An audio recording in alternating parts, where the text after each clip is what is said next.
How has your day been so far? Hello, we're AETA Stories, and today we're sharing a brand new original story with you. Laura Bennett finished the last line in the electronic chart and sat back for a moment, her fingers hovering over the keyboard as if they no longer remembered what rest felt like. 24 hours in the ICU had blurred into a single, relentless stretch of alarms. Voices and fluorescent light. Her shoulders ached. Her eyes burned. The coffee she had poured hours earlier had gone untouched and cold. The shift had been overwhelmed almost from the start. A massive apartment fire on the east side of Sacramento had sent wave after wave of patients into the trauma unit.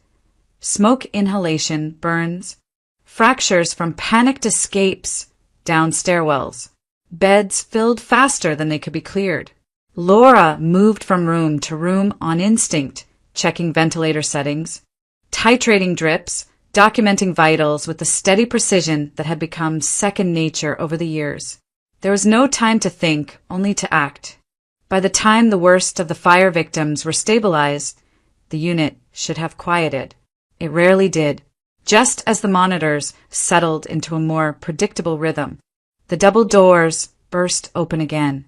Paramedics rushed in with a child on a gurney, her small body dwarfed by straps and equipment. An 8-year-old girl, struck by a city bus at an intersection near a school. Her name was Abigail Dawson. Laura helped transfer the child to the ICU bed, her movements careful and practiced. Blood matted the girl's light hair, dried in places, fresh in others. The trauma physician called out orders while the respiratory therapist adjusted the airway. Imaging results came back quickly, grim but not hopeless. After a brief, urgent discussion, the decision was made to place Abigail under medically induced sedation to reduce swelling and spare her the worst of the pain. As medications were prepared, Laura noticed a woman standing rigidly just outside the bay, her hands pressed to the glass. Patricia Dawson, the girl's mother. Her face was pale, her eyes wide and frantic as she watched strangers surround her child. When the physician explained the plan, Patricia's composure shattered. She fired questions through sobs, her voice breaking with every sentence. Why was sedation necessary? How long would it last? Was it dangerous? Would her daughter wake up? When the physician was called away to another emergency, Laura remained. She pulled a chair closer to Patricia and spoke quietly without rushing. She explained what the sedation would do and what it would not. She explained the risks honestly, without alarm, and the purpose behind every step. She spoke the way she always did, with clarity, patience, and respect, never talking down, never hiding behind medical jargon. Patricia listened, clinging to every word as if it were a lifeline. When she asked if she could stay, just for a while, Laura hesitated only briefly. ICU policy was strict, especially after a mass casualty event. But she looked at the woman's shaking hands and the unconscious child in the bed and made a choice. All right, Laura said softly. You can stay. Just please keep quiet and let us work.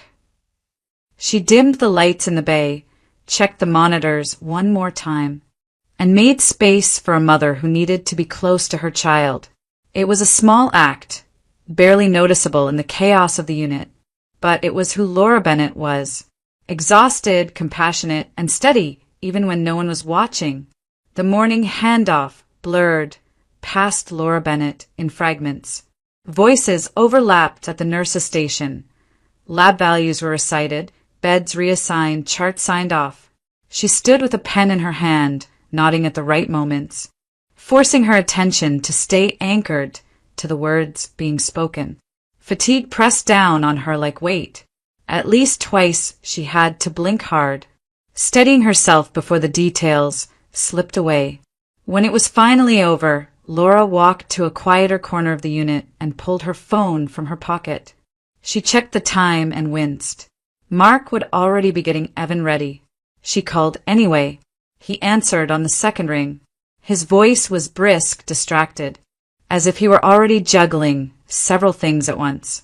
Laura closed her eyes for a second and leaned against the wall. "Don't forget today's performance," she said. "Evan's costume is hanging in the closet, the blue one. Shoes are on the bottom shelf." "Yes, yes, I know," Mark replied. "We're on it." In the background, she could hear the clatter of dishes and the faint sound of a television. Then Evan's voice broke through, clearer and sharper than anything else that morning. "Mom, are you coming this time?" Laura swallowed. She pictured her son in the kitchen, hair still messy from sleep, eyes hopeful despite experience.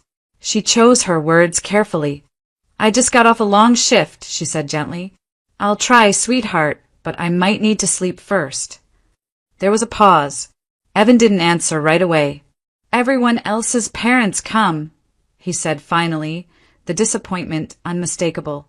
"You always have work." Mark stepped in before Laura could respond. "Buddy, your mom saves lives," he said, half joking. "Someone has to do it." The words were meant to sound generous, but Laura heard what lay beneath them. Mark continued, his tone sharpening just enough to sting. "This is the job you chose," he added. "It's not exactly 9 to 5.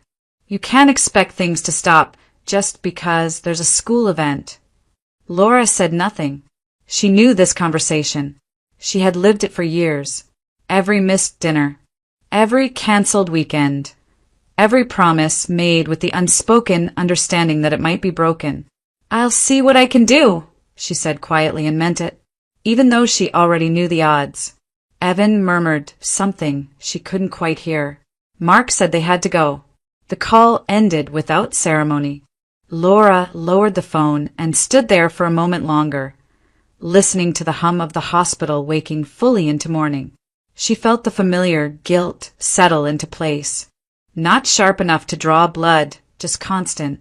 She didn't argue. She didn't defend herself. There were patients waiting, charts to finish, responsibility pulling her forward. She straightened, took a breath, and went back to work, carrying the cost with her as she always did. Laura Bennett unlocked the front door and stepped inside with only one thought in mind: sleep. She did not bother turning on most of the lights.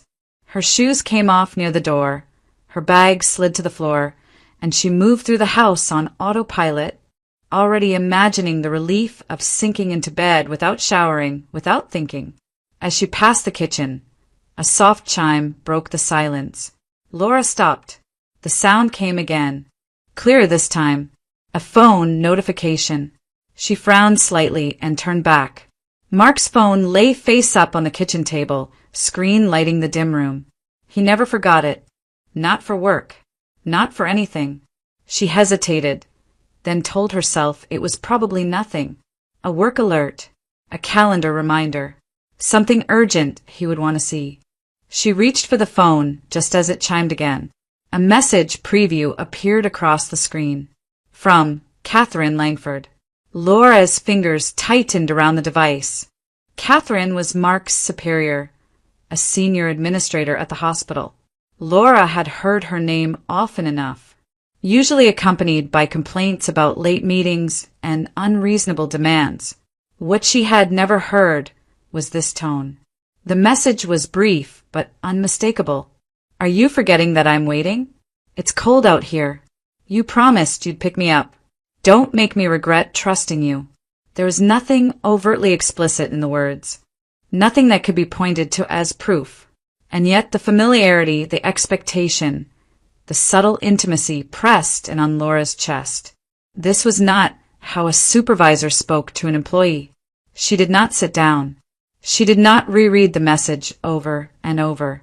She simply stood there, letting the meaning settle slowly, heavily, as if her mind were protecting her by refusing to react too quickly. The phone began to vibrate in her hand. Incoming call. Catherine Langford. Laura stared at the screen for a second longer than necessary. Then she answered. "Yes," she said calmly. There was a sharp intake of breath on the other end, followed immediately by irritation. "Mark, where are you?" "I've been waiting for... This is Laura Bennett," Laura said. Her voice even. "Mark's wife." Silence fell, thick and deliberate. "Oh," Catherine said at last. The word came out clipped, stripped of warmth. I see.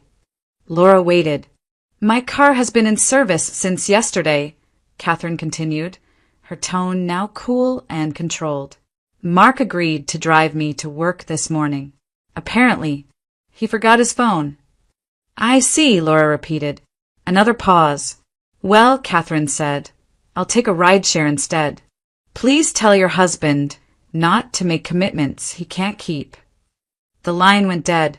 Laura lowered the phone slowly and set it back on the table, exactly where she had found it. She stood there, listening to the hum of the refrigerator, the distant sound of traffic outside.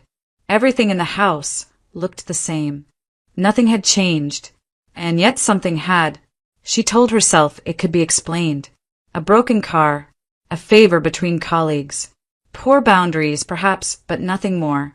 Mark was careless, forgetful. He always had been. Still, the word trusting echoed in her mind. Laura turned away from the kitchen and walked toward the bedroom. She showered, crawled into bed, and closed her eyes. Exhaustion weighed on her body, but sleep did not come easily. Beneath the fatigue, something restless had taken root. No matter how carefully she arranged the facts, no matter how much she tried to reason them into harmless shapes, her instincts refused to quiet, and Laura Bennett had learned, over years in the ICU, that instincts were rarely wrong. Laura Bennett had just finished reviewing overnight labs when a message appeared in her inbox requesting that she report to Dr. Stephen Harris's office. The tone was formal, impersonal, no explanation. That alone tightened something in her chest. Dr. Harris was waiting when she arrived, standing behind his desk with his arms crossed. As head of the ICU, he was not a man given to unnecessary conversation. He gestured for her to sit, but did not soften his expression. We have a problem, he said without preamble. Laura straightened in the chair. What kind of problem? Dr. Harris turned his monitor toward her. Medication records from your last shift. Controlled substances. Several ampoules are missing from the log.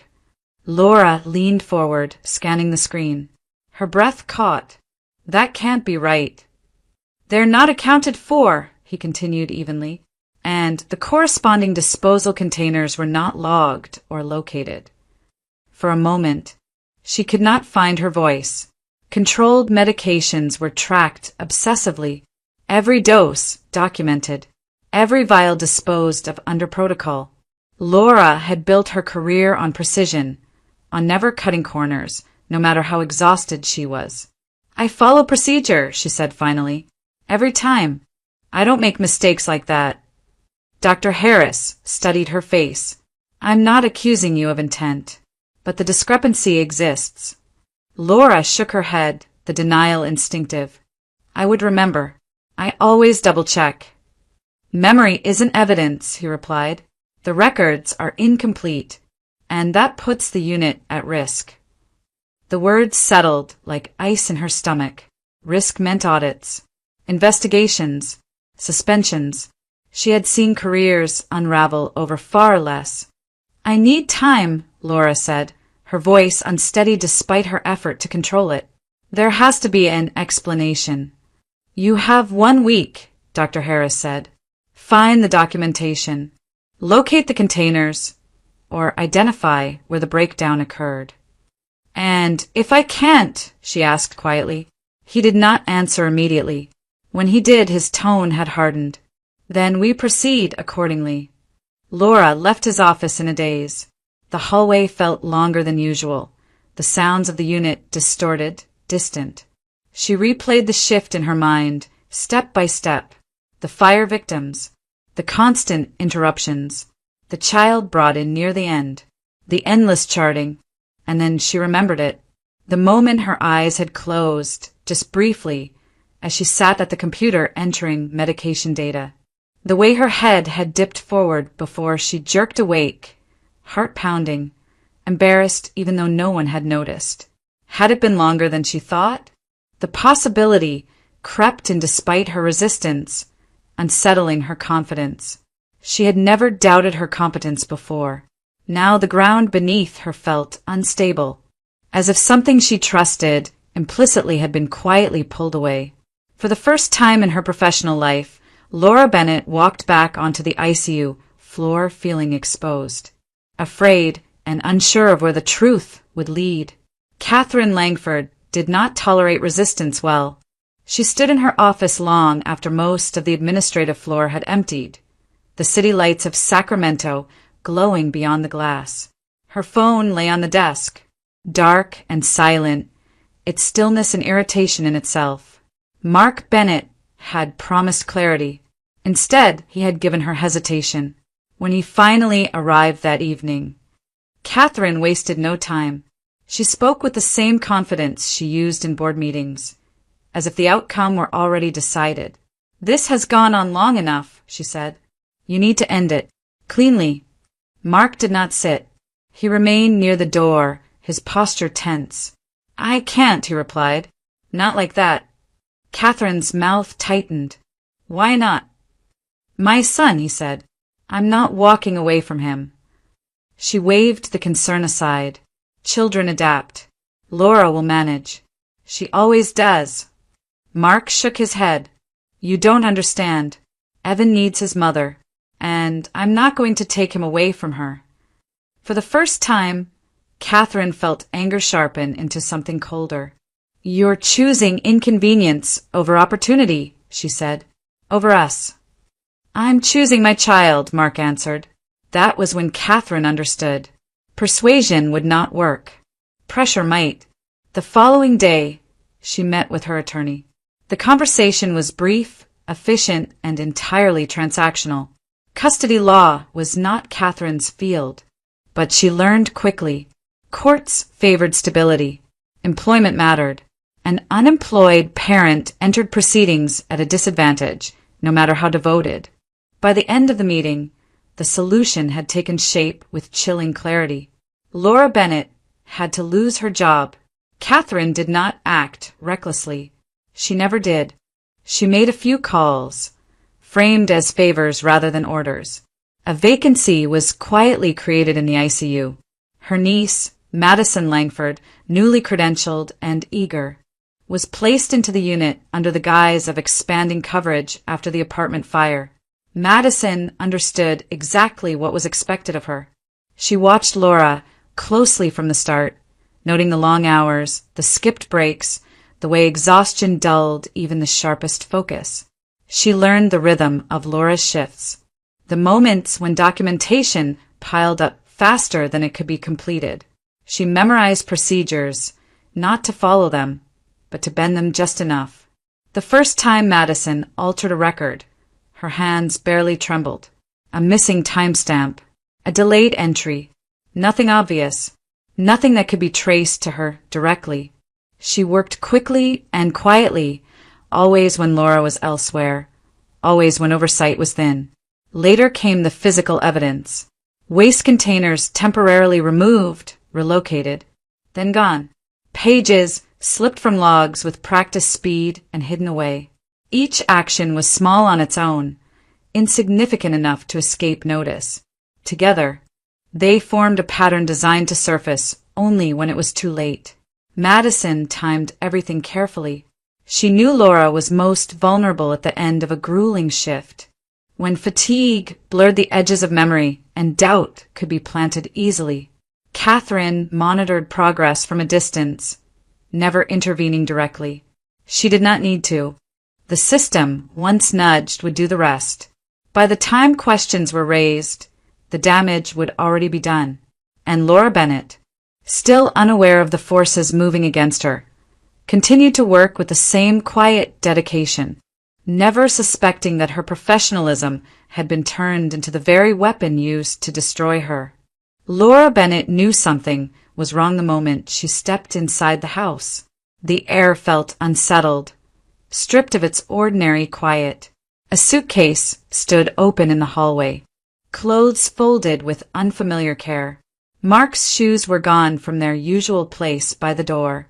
For a second, Laura wondered if exhaustion was playing tricks on her again, if she had misread the scene the way she had begun to misread everything lately.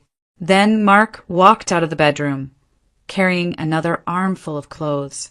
"What's going on?" she asked, though the answer was already pressing in on her from every direction.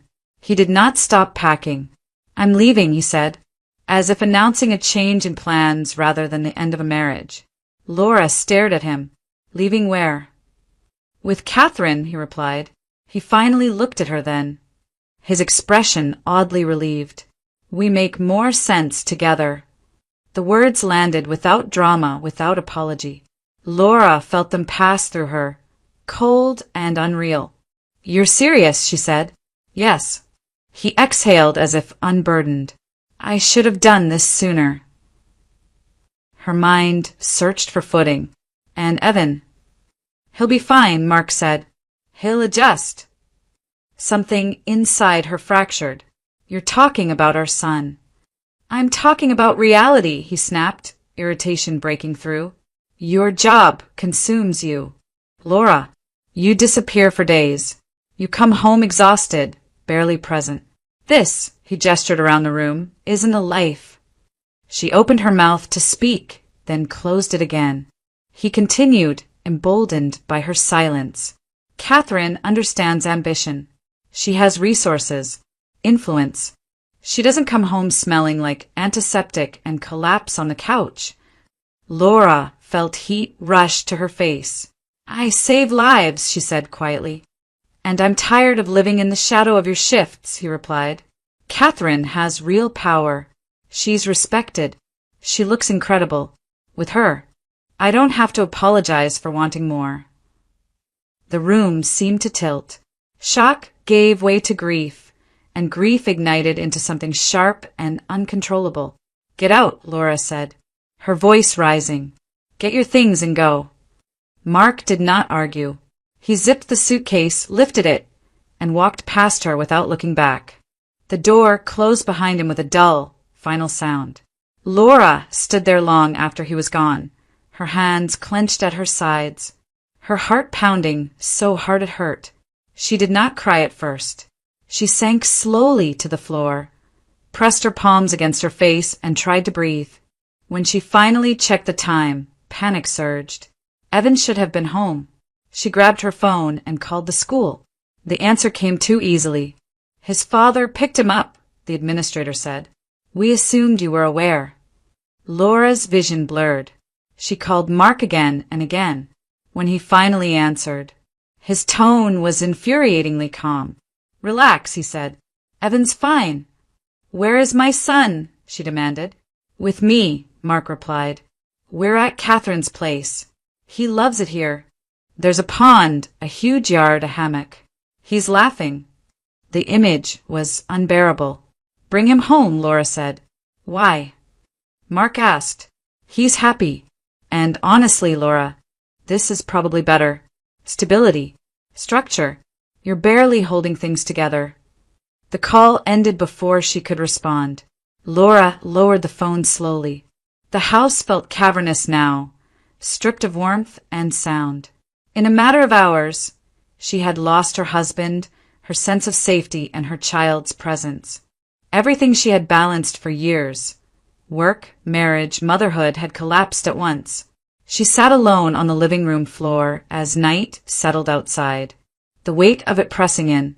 For the first time, Laura Bennett understood what it meant to truly have nothing to hold on to. The envelope arrived 2 days later. Laura Bennett stood at the kitchen counter, staring at her name printed neatly across the front, the return address unmistakable. Family Court. She already knew what it contained before she opened it. Still, her hands trembled as she slid the papers free. A petition for divorce, filed by Mark. Formal, efficient, stripped of any trace of the life they had once shared. Dates, legal language, requests outlined with clinical precision. She read it once, then again, the words blurring together until they no longer felt real. She had barely set the documents down when her phone buzzed with a message from the hospital administration. A meeting request. Mandatory. Immediate. Laura arrived at the ICU administrator's office with a familiar knot in her stomach.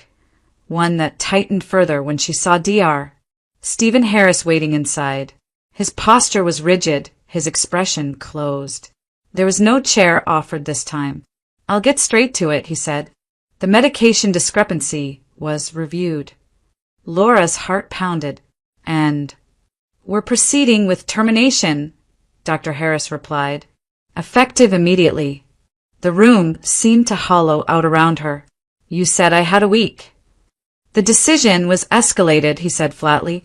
"This no longer sits at my level." Laura felt heat rush to her face. "I didn't do this. You know I didn't." Dr. Harris looked at her for a long moment, then sighed. Some of the tension drained from his shoulders. "Off the record," he said, lowering his voice. "I don't think you did." Her breath caught. "Then why is this happening?" "Because someone above both of us wants it to," he answered. "And when administration wants something, it happens." Laura swallowed hard. "Who?" Dr. Harris hesitated, then met her eyes. "Your husband's mistress," he said bluntly. "You should thank her. She's well connected." The words struck with more force than any accusation could have. Laura felt exposed, reduced to a problem that had been managed and discarded.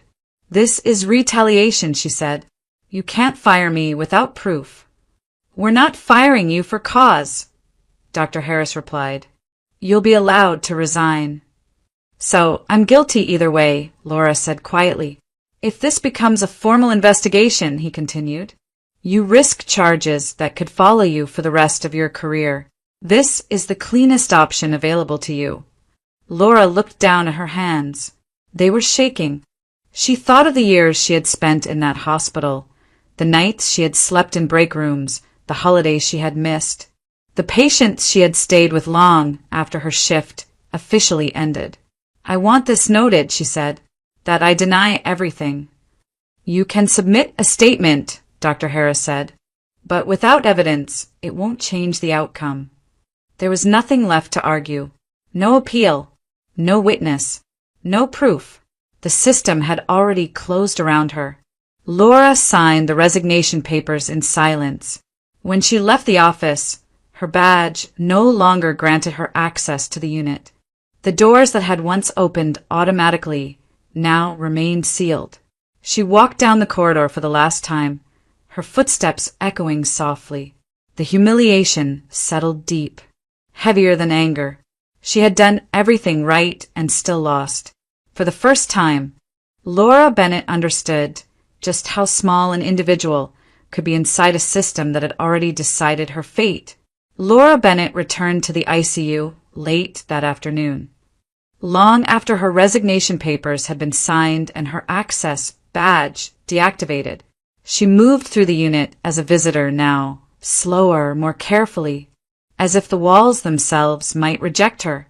The familiar sounds of monitors and ventilators followed her down the corridor, unchanged and different. Abigail Dawson lay in the same bed, small and still, her chest rising and falling in a steady rhythm. The sedation held. The room was dim, peaceful in a way that felt almost unreal after everything Laura had just lost. Patricia Dawson stood at the bedside. When she turned and saw Laura, her expression shifted instantly. "Something's wrong," Patricia said softly. "I can see it on your face." Laura tried to smile. It did not hold. She stepped closer to the bed, adjusted a setting out of habit, then let her hands fall to her sides. "I was let go today," she said. The words sounded flat, stripped of emotion by repetition. "They say I mishandled medication records." Patricia frowned. "You? That makes no sense." Laura hesitated, then shook her head. "It doesn't matter. I don't have proof. And now," she stopped herself, swallowing hard. "Now my husband has taken my son." Patricia pulled out a chair and gestured for Laura to sit. She waited, patient and attentive, while the whole story came out in broken pieces. The messages, the affair, the missing records, the resignation that was not really a choice at all. When Laura finished, the room was silent for a long moment. You're not lying, Patricia said at last.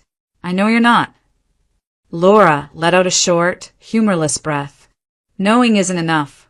Patricia reached into her bag and removed a folder. She placed it carefully on the small table beside the bed. When one of the nurses forced me out of this room during your off shift, I went to administration, she said. I requested written permission to remain with my daughter. Our company sponsors this hospital. They couldn't refuse. She opened the folder and slid out a document, stamped and signed. And while I was at it, Patricia continued calmly, I asked for permission to install security cameras in this bay. For my own peace of mind. Laura's heart began to pound. Cameras. Patricia nodded and took out her phone. She tapped the screen and turned it toward Laura. The footage was unmistakable.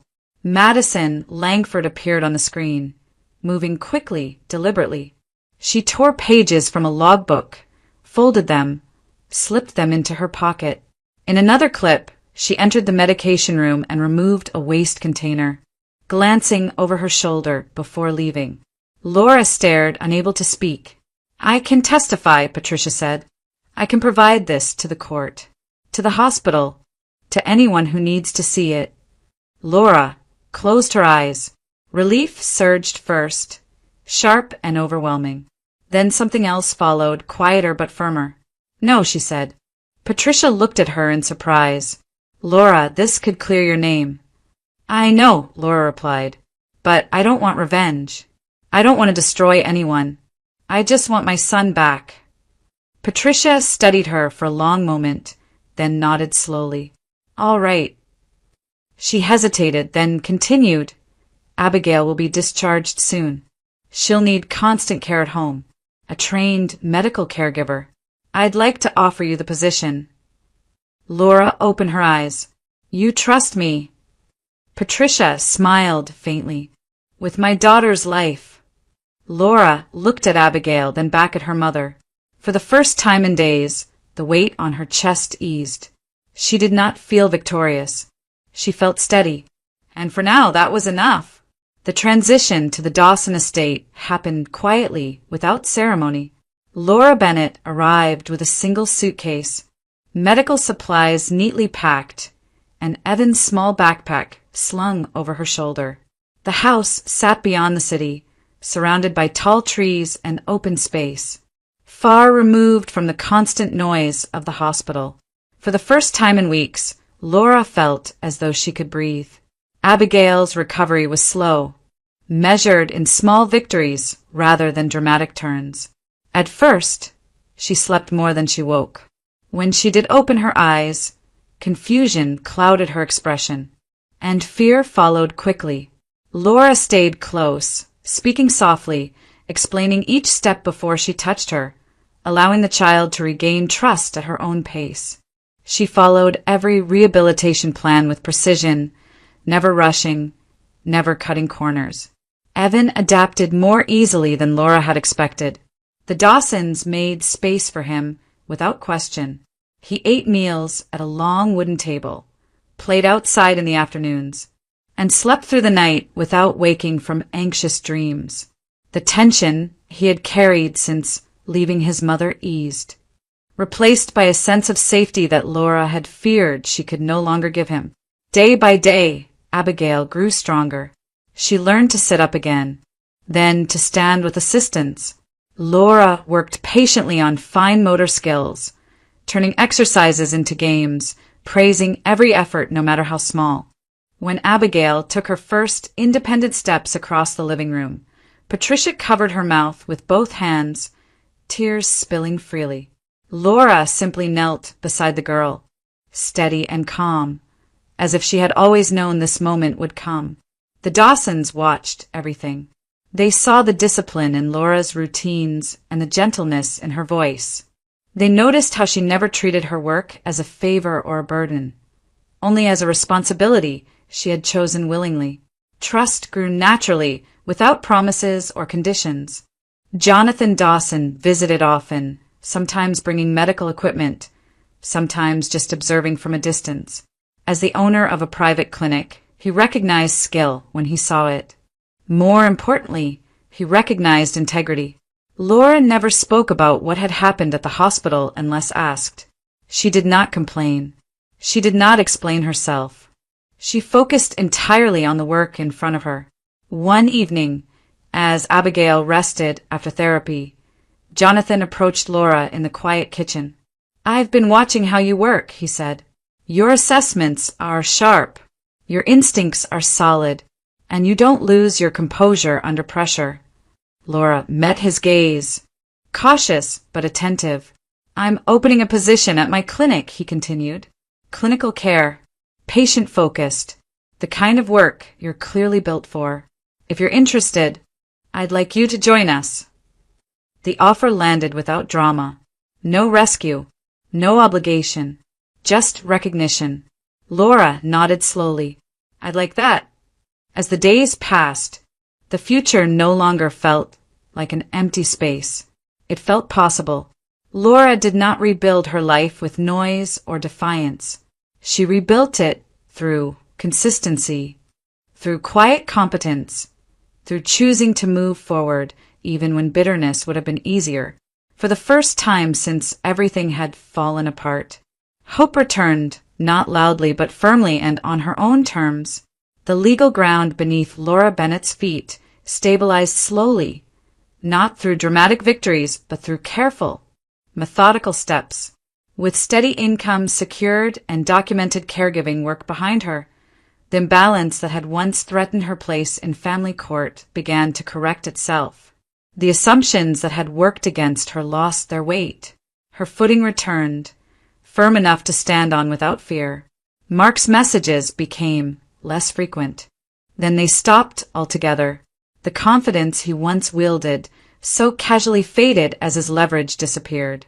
Without control over Laura's career, without the ability to frame her as unreliable or unstable, his threats dissolved into silence. Whatever power he believed he had held over her life no longer reached her. Laura accepted Jonathan Dawson's offer and returned to medicine on her own terms. The clinic was smaller, more focused, stripped of the politics that had once consumed her days. She worked with patients directly again, hand steady, mind clear. There were no whispers about her past, no questions she felt compelled to answer. Her competence spoke for itself. Dignity returned not as a reward, but as a constant she carried with her. Time passed, and with it came something quieter and more deliberate. A connection formed between Laura and Jonathan, built slowly and without expectation. There was no urgency, no sense of being rescued or owed. They spoke as equals, respected each other's boundaries, and allowed trust to grow without pressure. Whatever developed between them did so naturally, rooted in shared values rather than shared wounds. Looking back, Laura did not measure survival by what she had regained, but by what she had refused to become. She had not lashed out. She had not destroyed in order to be seen as whole again. She had endured humiliation, betrayal, and loss without surrendering her sense of self. In choosing restraint, she had chosen clarity. Power, she learned, could erase reputations with alarming ease. It could twist narratives and silence truth for a time, but it could not erase truth entirely. Not when it was lived every day through action and integrity. She learned that silence, when chosen deliberately, could be stronger than retaliation, that stepping away from cruelty did not mean accepting it, and that healing did not begin with justice delivered loudly, but with self-respect reclaimed quietly. Laura Bennett survived, not because she fought harder than others, but because she refused to abandon who she was when everything tried to take it from her. And now the story turns outward. If you've listened this far, consider what this story leaves you with. Where would you have drawn the line? How do you define justice when revenge is possible, but dignity matters more? And what does resilience look like when it has no audience? Share your thoughts in the comments. Your perspective may be the quiet strength someone else needs to hear.